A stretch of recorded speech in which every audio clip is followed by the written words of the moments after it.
नमस्कार। अफसाने लेखनी के साहित्य पर चर्चा में आज हमारे साथ हैं अमन भैया और चर्चा में शामिल होंगी सीता। आपका स्वागत तो है इस नमस्ते, चर्चा जितने में। लोग भी देख रहे हैं। आ, कुछ उसमें से मेरे अकाउंट से भी जुड़े हैं, आप सभी को नमस्ते और आपको भी नमस्ते। जिसते अल्फाज की टीम की तरफ से आप लोगों ने जो स्वागत किया है उसके लिए बहुत बहुत धन्यवाद। और एक उक्ति है कि मैं दरिया बूंद मैं कतरा, मैं दरिया मैं बूंद मैं कतरा, मैं समंदर की रवानी हूँ, जो भी हूँ मैं बाद में हूँ, पर सबसे पहले पानी हूँ। वाह। तो आप जो भी हो जाएं, आप सेलिब्रिटी हो सकते हैं, आप किसान हो सकते हैं, आप एक कलाकार हो सकते हैं, लेकिन आप रहेंगे एक इंसान ही। सबसे पहले आप एक इंसान होते हैं। आपका शेप बदल सकता है, आपकी अ, किस फॉर्म में आप वो बदल सकते हैं, लेकिन आप रहेंगे इंसान ही। इंसानियत ज़रूरी है। क्या तो आप सभी का खूब बात है धन्यवाद। भैया। हमारा सौभाग्य है कि आज आप हमारे साथ हैं और हमें आपकी शेर और नज्म सुनने को मिलेंगे। भैया, चर्चा से पहले जैसे आपने अपने अंदाज में अपने परिचय में एक शेर कहा, एक और शेर हो जाए फिर हम चर्चा शुरू करेंगे। ये थी कि न जंग होती न हथियार होता, न जंग होती न हथियार होता, ऐ काश की मोहब्बत का न जंग होती न कोई हथियार होता, ऐ काश की नफरत का भी नाम प्यार होता। वाह। तो शायरी शायरी तो एक प्रेम के आदान प्रदान का एक आपस में प्यार बांटने का जरिया है। एक कविता जो है वो, मेरा मानना ये है कि जब किसी ने कविता लिखना प्रारंभ किया होगा तो उसने जरूर किसी की तारीफ में या किसी को रिझाने के लिए वो लिखा होगा।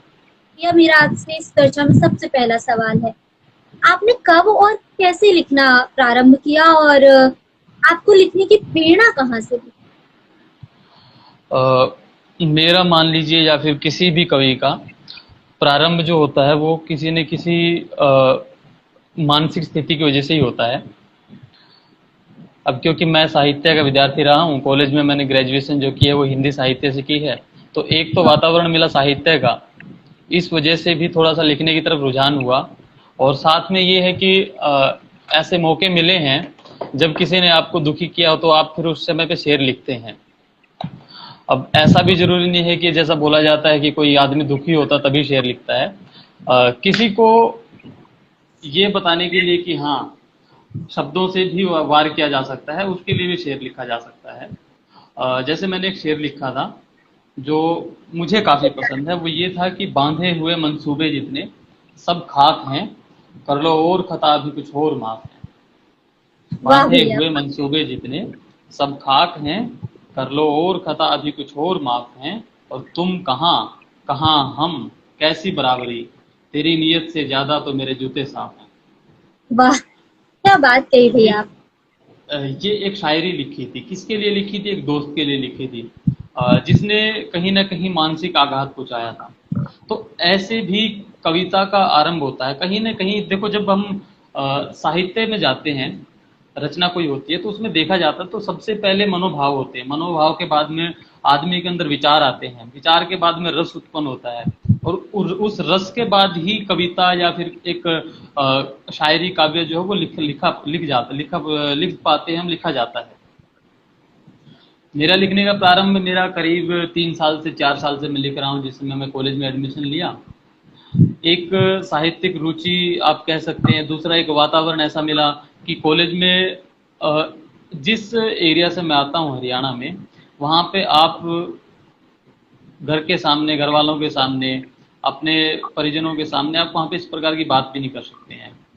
मैं शायरियाँ लिखता हूँ, इतने टाइम से लिख रहा हूँ, मैं आज भी अपने घर पे किसी को शायरी नहीं सुना सकता। ओह माय तो गॉड। ये कहीं ना कहीं रहता है। लेकिन जब आप बाहर निकलते हैं, आपको एक वातावरण मिलता है, आपको एक्सपेंड होने के लिए। एक जो विद्यार्थी होता है जिस समय वो स्कूल लाइफ कंप्लीट करता है, तो उस टाइम पे उसका जो नेचर होता है वो गैस की तरह हो जाता है। अगर आप विज्ञान में जाएंगे, साइंस में अगर आप पढ़ेंगे, तो गैस की जो प्रॉपर्टीज होती है वो ये होती है कि आप उसको कितना भी स्पेस दें वो फैलने की कोशिश करेगी। बिल्कुल भैया। तो एक विद्यार्थी जो होता है, एक युवा होता है, वो एक गैस की तरह होता है। उसको आप कितना भी संकुचित करके रख सकते हैं और कितना भी उसको फैलने दे सकते हैं। अगर आप बिल्कुल। उसको संकुचित करके रखेंगे तो उसमें विस्फोट होने का डर रहता है। और यही कारण है कि बहुत सारे युवा दबाव की वजह से या तो कोई सुसाइड कर लेता है या तो कोई गलत रास्ते पे चल पड़ता है। तो ये भी एक रहता है कि आपको एक माहौल मिलना जरूरी है। प्रारंभ कब होता है ये आदमी को खुद नहीं पता चलता कि उसने कब लिखना स्टार्ट कर दिया और कब लिखते लिखते लिखते लिखते वो बेहतर लिखने लग जाता है। भैया बिल्कुल सही बात कही है आपने। और अगर किसी पंछी को उसके पिंजरे में कैद कर दिया जाए तो मुश्किल ही है कि वो उड़ान भर पाएगा, लेकिन अगर उसका वही पिंजरा तोड़ दिया जाए, उसे उड़ने दिया जाए, तो वो बहुत ऊंची उड़ान भर सकता है बाज की तरह। जैसे कि हम सभी हिंदी साहित्य से जुड़े हुए हैं, आपने हिंदी साहित्य को पढ़ा भी है, तो भैया जानना चाहूंगी कि हिंदी साहित्य में ऐसे कौन से कवि हैं जो आपको प्रेरित करते हैं, आपके पसंदीदा कवि कौन है? अगर कवियों की बात करें तो ऐसा आवश्यक नहीं है कि आपको कविता लिखने के लिए आपको कोई कवि ही प्रेरित करे।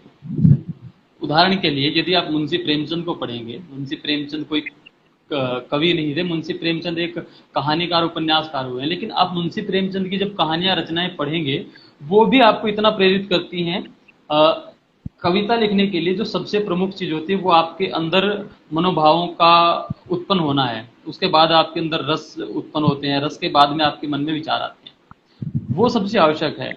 आप किसी भी कवि को पढ़ें या तो किसी भी लेखक को पढ़ें, जिसके रचनाएं पढ़ने से आपके अंदर रस उत्पन्न हो जाए, वहीं से आप काव्य लिख सकते हैं, कहानियां भी लिख सकते हैं। हिंदी साहित्य में अगर खासकर कहा जाए तो रामधारी सिंह दिनकर एक ऐसे कवि हैं जिनको पढ़ने के बाद में हर एक मनुष्य ऐसा फील करता है कि जैसे उन्होंने साक्षात दर्शन किए हो। जब आप रश्मि रथी को पढ़ेंगे, जब रामधारी सिंह दिनकर जी रश्मि रथी उनकी रचना है, तो रश्मि रथी में इतने अच्छे बिंब है कि आदमी सोचता है उसके सामने जब सब कुछ चल रहा है। जो शब्दों का चयन है इतना सुंदर है। तो वीर रस के बारे में अगर बात करें तो रामधारी सिंह दिनकर मेरे सबसे फेवरेट कवि हैं, सबसे पसंदीदा। और हरिवंश राय बच्चन हैं, हरिवंश राय बच्चन की बहुत अच्छी कविताएं हैं, मधुशाला, मधुबाला, मधुकलश। बिल्कुल, बहुत फेमस कवि हैं। और सर उनकी फेमस होने की एक वजह जो मुझे नजर आती है, उनकी राइटिंग्स में वो गहराई है। जब उनको पढ़ते हैं तो ऐसा महसूस होता है कि हाँ, ये हमसे ही जुड़ी हुई चीज है।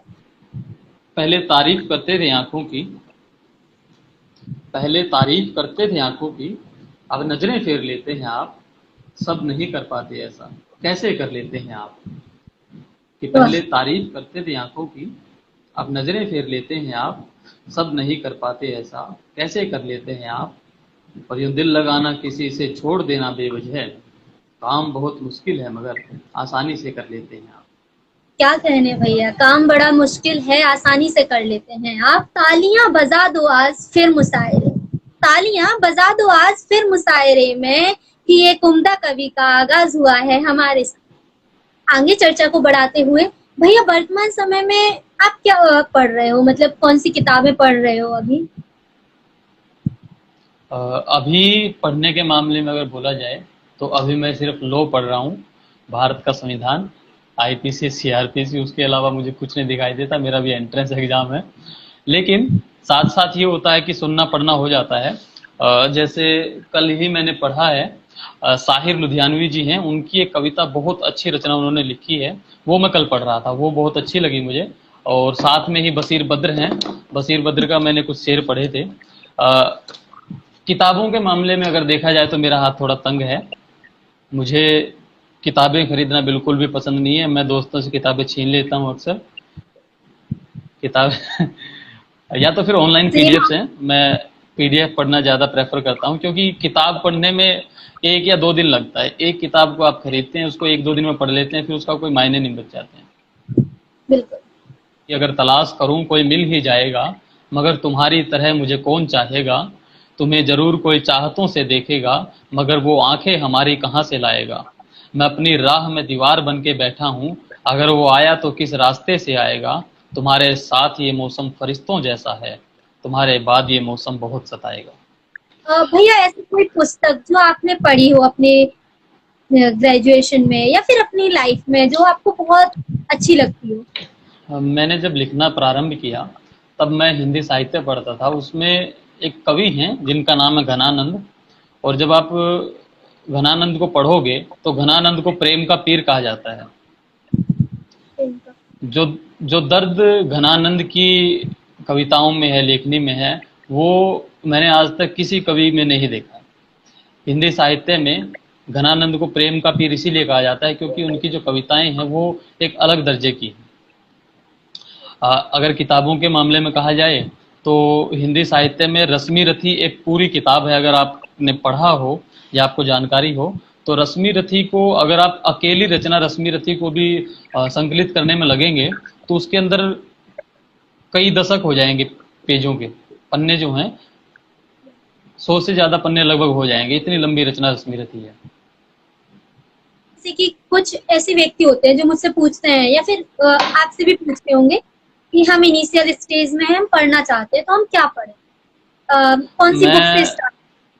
मैं अपने अगर पर्सनल एक्सपीरियंस से बताऊं तो आप क्या पढ़ेंगे वो तो बाद की बात है, आप क्या न पढ़ें वो मैं बताना चाहूँगा कि आज के टाइम पे जो सोशल मीडिया पे चल रहा है, जो शायरी लिख रहे हैं लोग, ये रिक्वेस्ट है कि सबसे पहले उन लोगों से बच के रहिए आप जो शायरी के नाम पे कुछ भी लिख रहे हैं, जिनको ये नहीं पता कि कविता क्या होती है, शायरी क्या होती है, उनको बेतुका लिखने से मतलब होता है। सबसे पहले आप उन लोगों से बच के रहिए। ऐसा करने से आप वायरल तो हो सकते हैं लेकिन आपकी जो साहित्यिक मूल्य हैं वो गिर जाते हैं। कविताओं में देखा जाता है कि आज के टाइम पे लोग जो शायरी लिखते हैं उसमें कोई सिगरेट को बढ़ावा दे रहा है, कोई शराब को बढ़ावा दे रहा है, कोई किसी लड़की को बुरा कह रहा है, कोई किसी लड़के को बुरा कह रहा है। तो ऐसा में सबसे पहले आप लोग जो आज के टाइम पे नए लिखने वाले, नई लिखने वाली जनरेशन है, उनको अवॉइड करिए। उसके बाद में आप जो पुराने शायर हैं उनको पढ़ना शुरू कीजिए। और सुनने से ज़्यादा, जैसे आज के टाइम पे यूट्यूब है तो आप लोग यूट्यूब से ज़्यादा पढ़ना प्रेफर कीजिए। क्योंकि जब हम सुनते हैं किसी शायर को तो प्रारंभ में जब हम लिखना शुरू करते हैं तो सबसे पहले ये समस्या ये आती है कि आप जिस शायर को सबसे ज़्यादा सुनते हैं आप उसका जो लहजा है वो कॉपी करने लग जाते हैं। न चाहते हुए भी आपकी जो शायरी कविताएं हैं उसमें वो लहजा आ जाता है। तो उसको रोकने का, उसको अवॉइड करने का सबसे मेन तरीका जो यही है कि आप उसको पढ़िए सुनने के बजाय। बिल्कुल सही बात बोली भैया आपने। इवन कई बार मेरे साथ भी होता है कि मैं YouTube पर सुन रही हूँ और उसके बाद वैसे ही लिखने की कोशिश करती हूँ। सभी के साथ ये मानवीय एक व्यवहार है कि मनुष्य का जो नेचर ऐसा ही होता है। आप जिसको जैसा सुनेंगे उसकी तरह ही बनने की कोशिश करते हैं। बिल्कुल भैया। अब एक पब्लिक डिमांड भी है कि आपका एक और शेर हो जाए, काफी लोग बोल रहे हैं। चलिए मैं एक शायरी सुना देता हूँ। शायरी है कि बहुत गंवा कर जरा सा पाया है, बहुत गंवा कर जरा सा पाया है, ये हुनर बहुत मुश्किल से आया है। लिखना आप इतनी आसानी से नहीं सीख पाते हैं, आपको काफिया मिलाने में बहुत टाइम लग जाता है। कि बहुत गंवा कर जरा सा पाया है, ये हुनर बहुत मुश्किल से आया है, और हमें अपने हाल पर छोड़कर भी खुश हैं वो, न जाने उनके दिल में ऐसा कौन आया है। और नजरें मिली तो फिर उठ चले महफिल से, नजरें मिली तो फिर उठ चले महफिल से, झूठ बोल रहे थे किसी का फोन आया है। वाह, क्या बात भैया। ये आप जब जो नॉर्मल चीजें डेली लाइफ में जो होती हैं हमारे साथ में, उन चीजों को जितना आप अपनी रचनाओं में यूज करेंगे। अगर आपको नहीं पता तो मैं बता देता हूँ, मैं कविताओं के अलावा कहानियां भी लिखता हूँ। तो जब आप कहानी भी पढ़ेंगे तब भी आपको यही लगेगा कि ये तो कहीं ना कहीं मेरी स्टोरी चल रही है, ये तो मेरे पड़ोस में जो आदमी है उसकी कहानी चल रही है। तो कहीं ना कहीं जब आदमी खुद के साथ रिलेट कर पाता है, कोई भी आदमी, कविता का जो एक मूल सिद्धांत यही होता है एक अच्छी कविता का, कि उसको जो भी सुनने वाला है वो उसको अपने साथ रिलेट कर ले, उसको ये ना लगे कि ये कहानी किसी और की चल रही है। अगर देखा जाए तो आप जितना ज्यादा उस चीज को फील करेंगे, क्योंकि एक मेंटल स्टेट में, एक मानसिक स्थिति में जाना सबसे ज्यादा आवश्यक होता है किसी कविता को, किसी रचना को लिखने के लिए। जो लोग जबरदस्ती लिखने की कोशिश करते हैं सबसे ज्यादा गड़बड़ वहीं पे होती है। जो ज्यादा लिखने की कोशिश करते हैं वहां पे भी गड़बड़ होती है। आप अपने मनोभावों को बहने दीजिए। जब आपके अंदर विचार आए, 1 महीने में, 2 महीने में, 1 दिन में, 2 दिन में, 10 दिन में, आप उसके हिसाब से लिखिए। बाकी जितना ज़्यादा आप आसपास की चीज़ों को ऑब्जर्व करेंगे, डेली लाइफ में जो आपके साथ घटनाएं हो रही हैं उनको देख कर लिखेंगे तो सबसे बेहतर रहता है, मेरा ये मानना है। वाह भैया, आपने बिल्कुल सही बात बोली है। और भैया, इसी से जुड़ा हुआ मेरा एक सवाल है। स्टोरी टेलिंग से दो क्वेश्चन थे। पहला ये कि क्या हमारे हिंदी साहित्य में पहले किसी ने ऐसा लिखा है पोएट्रीज को स्टोरी की तरह कहने में? और दूसरा ये कि स्टोरी टेलिंग जब हम करते हैं तो काफी लंबा हो जाता है लिखना, तो उसको शॉर्ट एंड क्रिस्प कैसे कर सकते हैं आप? क्योंकि आप भी लिखते हैं तो आपको बेटर तरीके से पता होगा। देखिए, कविता का जो अर्थ होता है वो होता ही ये है कि आप गागर में सागर भरें, कम शब्दों में बहुत बड़ी बात कहना, बहुत ज़्यादा बोल देना। कविता का एक उद्देश्य ही वही होता है। लेकिन एक ऑफेंड होने की बात नहीं है, लेकिन ये बताना चाहूँगा कि जो स्टोरी टेलिंग है वो कोई बहुत पुरानी विधा नहीं है। स्टोरी टेलिंग अभी नई आई है। स्टोरी टेलिंग में होता ये है कि आप कविता की फॉर्म में, यानी कि तुकांत करके उसको एक कहानी सुनाते हैं, थोड़ा सा लयात्मक तरीके से, जिसको स्लैम पोइट्री मेरे हिसाब से बोला जाता है। वही होगा स्लैम पोइट्री, स्टोरी टेलिंग। हाँ वो।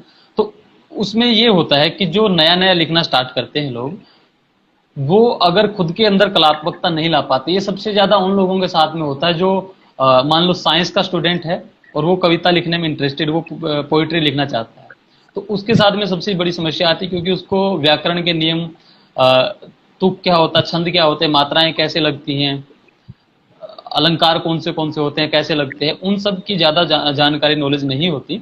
इस वजह से वो सिर्फ तुकांत करके उसमें लयात्मकता ला करके उनको लिखने की कोशिश करते हैं। बेहतर यही होगा कि एक बार आप व्याकरण के नियमों को भी देखें कि किस प्रकार से छंद लिखे जाते हैं, चार ही लाइनें क्यों होती हैं, उसके बाद में कितना लंबा उसको रखना चाहिए। लंबा करने में कोई समस्या नहीं होती, लेकिन अगर आपकी कविता में कलात्मकता ज्यादा है, एक उसको अच्छे से आपने सजा के लिखा है, क्योंकि रश्मि रथी भी बहुत लंबी है और वो भी एक प्रकार से कहानी ही है, लेकिन उसके अंदर से कलात्मकता इतनी ज्यादा है कि पाठक उसको ना अलग अलग हिस्से में भी पढ़ के पूरी करने की कोशिश करता है। तो भैया, आप वीर रस पर लिखते हो? मैंने बहुत पहले वीर रस पे लिखा था। वीर रस में लिखता था, स्टार्टिंग मेरी जो शुरुआत हुई वो वीर रस से ही लिखने से हुई है, क्योंकि जो परिस्थितियां थी वो वीर रस लिखने के लिए ही प्रेरित कर रही थी। एक वीर रस ही ऐसा है जो आप घर पे भी सुना सकते हैं। जी भैया, बिल्कुल। ये एक मजबूरी भी है, और इस बात को आप ये भी बोल सकते हैं कि वीर रस लिखना सबसे आसान होता है, और जो हास्य रस होता है वो सबसे मुश्किल होता है।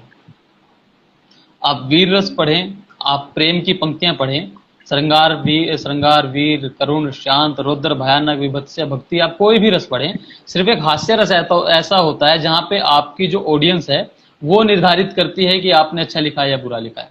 आप कोई भी रस सुना के नीचे चुपचाप जा सकते हैं, लेकिन अगर आप हास्य रस सुना रहे हैं और वहां पे ऑडियंस ने जवाब नहीं दिया, तो समझ लीजिए वहां पे जो आपका जो एक कॉन्फिडेंस है वो वहीं पे डाउन हो जाता है। जी भैया, हास्य, किसी को हंसाना बहुत मुश्किल है। किसी को हंसाना सबसे ज्यादा मुश्किल होता है, खासकर वो आप अपनी मर्जी से हंसा रहे हो। भैया, आपने हास्य रस लिखा है कभी? मैंने कभी हास्य रस नहीं लिखा। मैंने 4 पंक्तियां एक बार लिखी थी। कवि भूषण और अटल बिहारी जी को पढ़ा है? जी, मैंने अटल बिहारी वाजपेयी की पंक्तियां पढ़ी हैं। और भूषण जो कवि हुए हैं, कवि भूषण मराठी के कवि हुए हैं, छत्रपति शिवाजी महाराज के दरबारी कवि थे।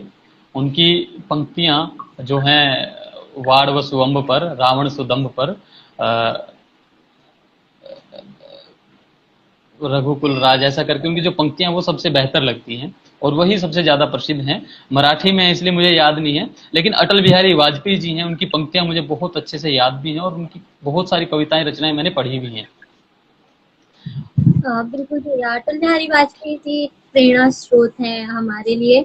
अटल जी का मैं एक सुनाता हूँ आपको। अटल जी की कविता है, आज सिंधु में ज्वार उठा है, नगपति फिर ललकार उठा है, कुरुक्षेत्र के कण कण से फिर पांचजन्य हुंकार उठा है, सत सत आघातों को सहकर जीवित हिंदुस्तान हमारा, जग के मस्तक पर रोलिसा शोभित हिंदुस्तान हमारा। दुनिया का इतिहास पूछता रोम कहाँ यूनान कहाँ है, घर घर में सुबगने जलाता वह उन्नत ईरान कहाँ है। दीप बुझे पश्चिम गगन के व्याप्त हुआ बर्बर अंधियारा, किंतु चीर कर तम की छाती चमका हिंदुस्तान हमारा। वाह भैया वाह।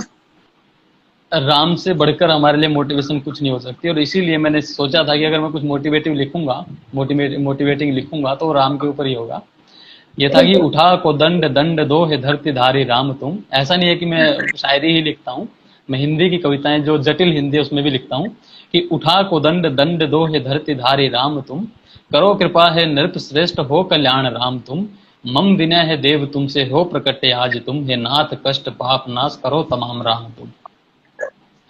तेरे पदों पे पद धरे ही चल रहे हैं राम हम, तेरे पदों पे पद धरे ही चल रहे हैं राम हम, कोटि कोटि कंटकों के रास्तों पे राम हम, हे दीन बंधु सिंधु धारी हरो धरा का भार तुम, उठा को दंड दंड दो है धरती धारी राम तुम।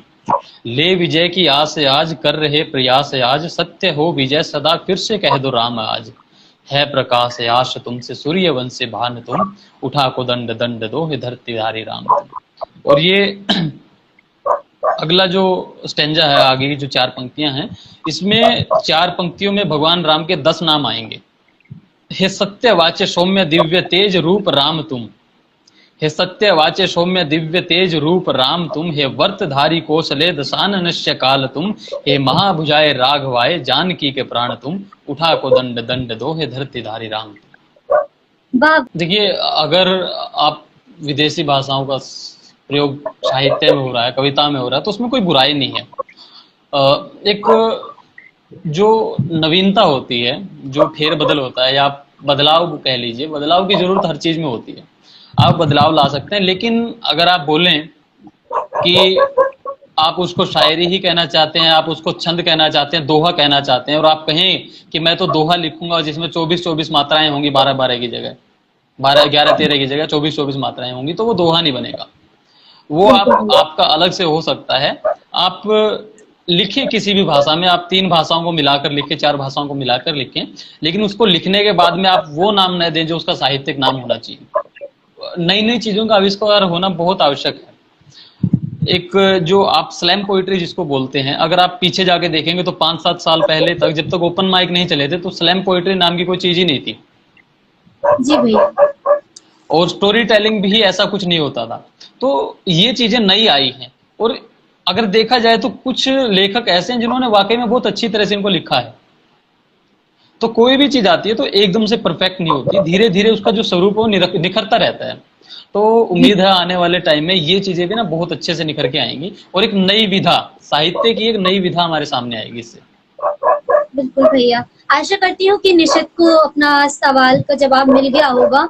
निशित ने वरना मेरी इन लाल आंखों को और मसलन तजुर्बा बोलने का नहीं हासिल, वरना पूछने हैं तुमसे कई सवाल आंखों को, कलम खुद मचल जाती है लिखने को तुम्हें, कलम खुद मचल जाती है लिखने को तुम्हें, तेरी तस्वीर देख जो आते थे ख्याल आंखों को, और सुना है जुदाई में आंखें झरना हो जाती हैं, सुना है जुदाई में आंखें झरना हो जाती हैं, हम पागल बना बैठे हैं मसाल आंखों को, और इस हिजर में भी झलक आता है आंखों से पानी अक्सर, इस हिजर में भी झलक आता है पानी अक्सर, तेरा हाथ बनकर पहुंचता था रुमाल आंखों को।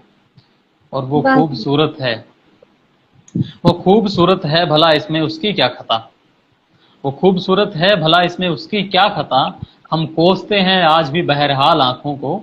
और आखिरी शेर ये है कि ताउम्र देखा नहीं उसे कभी गर्दन से तले, कि वो खूबसूरत है भला इसमें उसकी क्या खता, हम कोसते हैं आज भी बहरहाल आंखों को, ताउम्र उसे देखा नहीं कभी गर्दन से तले, क्या मजाल की हो जरा भी मलाल आंखों को। वाह भैया, अल्फाजों से भरी किताब हैं आप, अल्फाजों से भरी किताब हैं आप, बहुत कुछ है आप में कहने को, बहुत कुछ है आप में कहने को, बहुत कुछ है आपसे सीखने को।